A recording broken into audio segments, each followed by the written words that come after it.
Proses pendaftaran seleksi nasional berdasarkan prestasi 2025 kembali menjadi sorotan. Siswa yang tidak bisa mendaftar kini hanya bisa pasrah dengan keadaan. DPR menilai kebijakan SNBP bagi siswa-siswi yang hendak mendaftar kuliah harus dievaluasi. Untuk membahasnya kita sudah bersama ada dua narasumber. Ada Ketua Komisi 10 DPR RI di studio, Ibu Etifah Saifudian. Assalamualaikum Bu Etifah. Ini DPR harus keras nih, DPR harus memanggil menterinya dalam waktu dekat. Kita tunggu itu nanti ya. Kami juga mengerti ada pengamat pendidikan, Pak Darman Intias. Saya langsung ke Pak Darman Intias. Pak, kami cukup kaget Pak ini Pak. Karena korbannya siswa. Ya. Baru kali ini saya mendengar yang lalai itu pihak sekolah, oknum guru bukan siswanya. Kok bisa serentak banyak terjadi di Indonesia Pak? Gara-gara SNBP. Taruhannya PTN gagal Pak. Oh, sebetulnya enggak. Kalau saya tidak terlalu pesimis begitu. Masih ada jalur tes bersama ya. Mereka nangis-nangis Pak, sudah berjuang dari semester awal sampai akhir Pak. Ya, tapi gini menurut saya sebetulnya ya, saya itu sebetulnya sejak dulu mengkritisi jalur undangan ini. Jalur undangan ini sebetulnya kuotanya harus diperkecil, maksimal 20%. Karena sebetulnya diskriminatif terhadap sekolah-sekolah baru dan sekolah-sekolah pinggiran. Jadi kalau kita lihat komposisi terbesar itu kan diberikan kepada sekolah-sekolah yang memiliki akreditasi A, itu 40%. Yang akreditasi B itu 25%, yang akreditasi C itu hanya 5%. Nah sekolah-sekolah yang baru berdiri di mana? Padahal mungkin juga bisa melahirkan orang-orang yang hebat.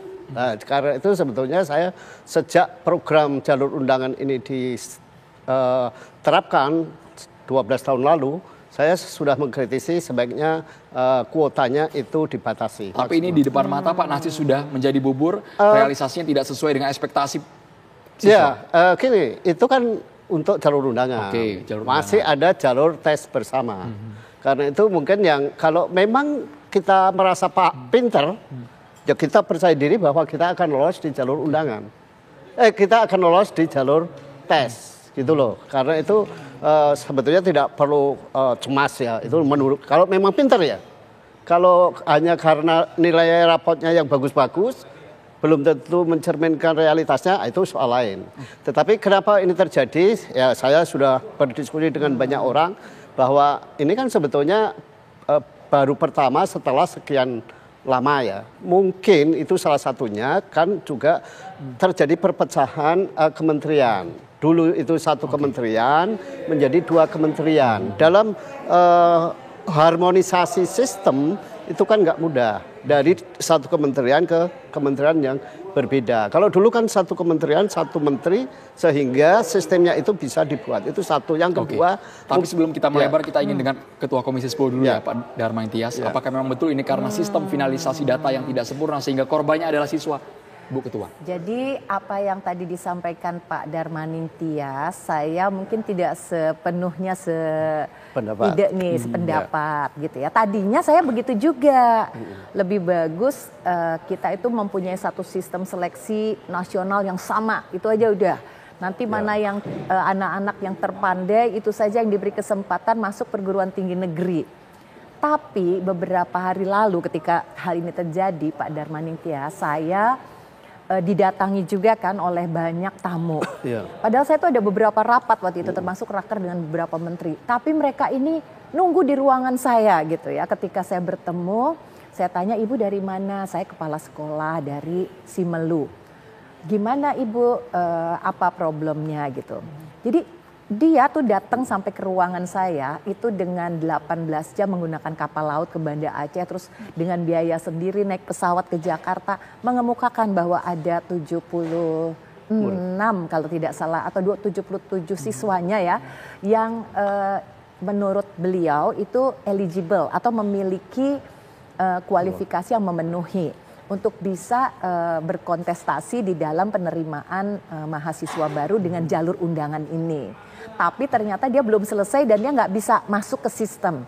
Jadi dia tidak termasuk sekolah yang dikategorikan lalai gitu. Saya Bu setiap hari saya coba kontak Pusdatin, saya coba kontak ini, saya kontak itu. Tapi sampai terakhir tetap dia tidak mampu memasukkan beberapa anak yang ibu bisa lihat prestasinya seperti ini.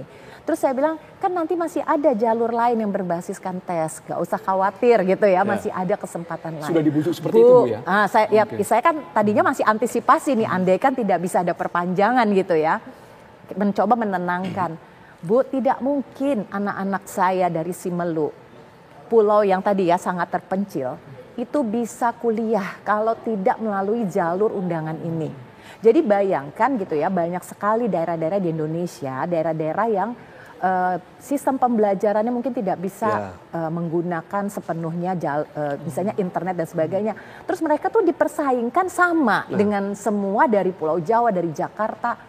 Dan kemudian mereka sama-sama berkompetisi masuk ke perguruan tinggi negeri yang tentu saja daya dukung untuk menerimanya itu sangat terbatas.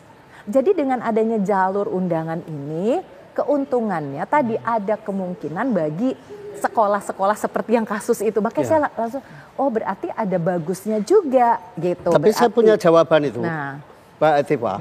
Kalau kita baca undang-undang pendidikan tinggi, memang ada kuota untuk daerah 3T. Dan itu jujur saja itu usulan saya.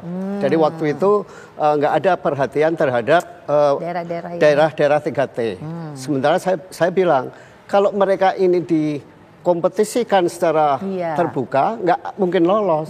Karena itulah di Undang-Undang Pendidikan Tinggi itu ada jalur untuk anak-anak dari daerah 3T. Supaya perguruan tinggi terkemuka di Jawa ini tidak hanya diisi oleh orang Jawa saja, tetapi juga oleh saudara-saudara kita dari kepulauan itu. Mereka artinya, bisa akomodasi. Ya, artinya dua hal yang berbeda menurut saya. Jadi mereka bisa diterima berdasarkan nilai rapot itu, tetapi memang ini khusus alokasi untuk anak-anak dari daerah 3T.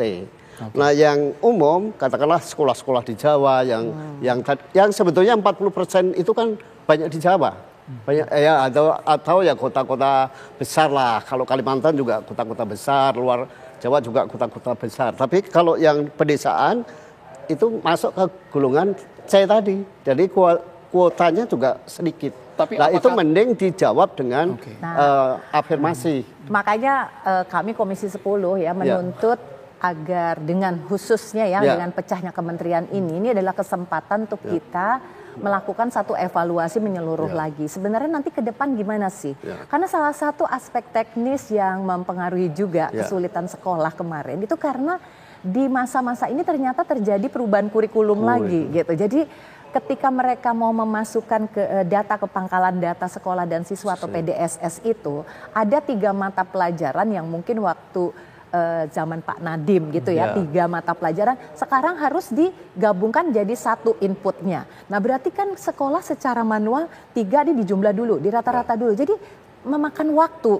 Kami yakin itu dari juga. DPR dan juga dari pengamat ingin evaluasi jangka panjang. Tapi coba kita putar cuplikan ini, Ibu dan juga Bapak. Ini ada suara dari siswa yang berasal dari Makassar, Sulawesi Selatan. Coba kita dengarkan bareng-bareng.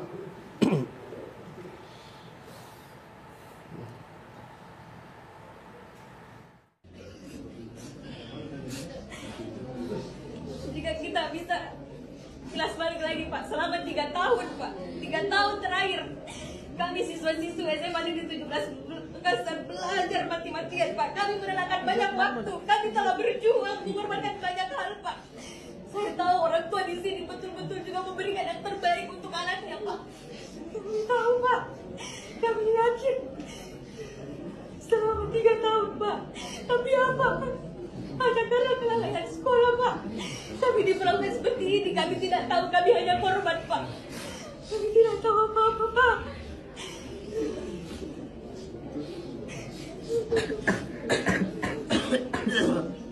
Kami banyak mengorbankan Pak, banyak hal demi satu tujuan. Demi satu tujuan. Pak Darman Intias, bayangkan Pak, 3 tahun Pak mereka mati-matian belajar demi masuk kategori eligible itu Pak, nilainya Pak. Masa Bapak menggampangkan? Kan ada jalur lain. Kalau mereka pintar ya siap bersaing.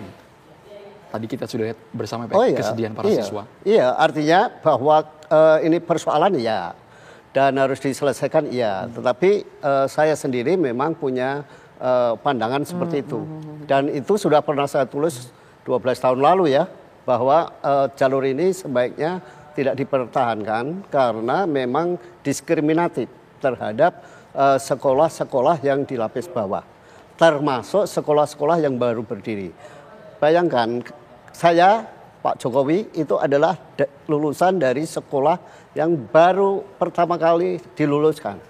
Artinya, kalau kami lulus pada periode-periode ini, mungkin kami nggak bisa kuliah di UGM gitu ya. Tapi karena waktu itu nggak ada jalur lain, PMDK sangat terbatas, kami terbuka jalur tes bersama dan itu terbuka untuk semua, kami bisa lolos. Menurut Bapak yang salah sekarang itu apa? Sistemnya, SDM-nya, kita bukan judge ya Pak, tapi paling tidak koreksi dari Bapak. Kalau kasus ini kan tadi Bu Hetifah sudah menjelaskan, ada persoalan perubahan sistem, baik di dalam dari dulunya satu kementerian menjadi 2 kementerian dan dari kurikulum itu sendiri berubah. Jadi penjelasan Bu Hetifah saya kira cukup clear menjelaskan di mana persoalannya ini. Lalu kedua, kalau tadi mengacu pada kepala sekolah dari Simelu tadi, berarti juga ada terkendala sistem. Karena menurut Bu Hetifah kan guru ini sudah mencoba berkali-kali, tapi gagal. Artinya kesalahannya bukan pada guru, tetapi pada sistem. Karena itu mungkin juga yang harus diperbaiki adalah sistemnya. Harus reliable. Gitu. Ya itu saya kira penjelasan Bu Hetifah sudah cukup clear ya, bahwa ini memang ada persoalan sistem. Mungkin ada yang menjawab, kenapa sekolah-sekolah lain bisa nggak ada masalah? Ya mungkin sinyal nggak ada masalah. Kan di negeri kita ini jangankan sinyal, listrik aja kan masih banyak yang biarpet. Saat harus mengupdate, ternyata listriknya mengalami gangguan. Dan yang perlu kita sadari adalah tidak semua SMAN, termasuk apalagi SMA swasta ya, itu memiliki guru PNS yang cukup. Sehingga ini diserahkan kepada operator sekolah. Operator sekolah mungkin kewalahan dan dengan beban guru yang besar sekarang yang banyak untuk sekarang sudah dikurangi ya, itu juga problem bagi guru. Jadi saya kira kita melihatnya memang tidak sekedar menyalahkan sekolah, tapi juga melihat sistemnya ini gitu loh. Kami bukan menyalahkan sekolah, tapi paling tidak memotret apa yang disuarakan oleh para siswa. Bu Hetifah, tapi sesaat lagi ditahan Bu.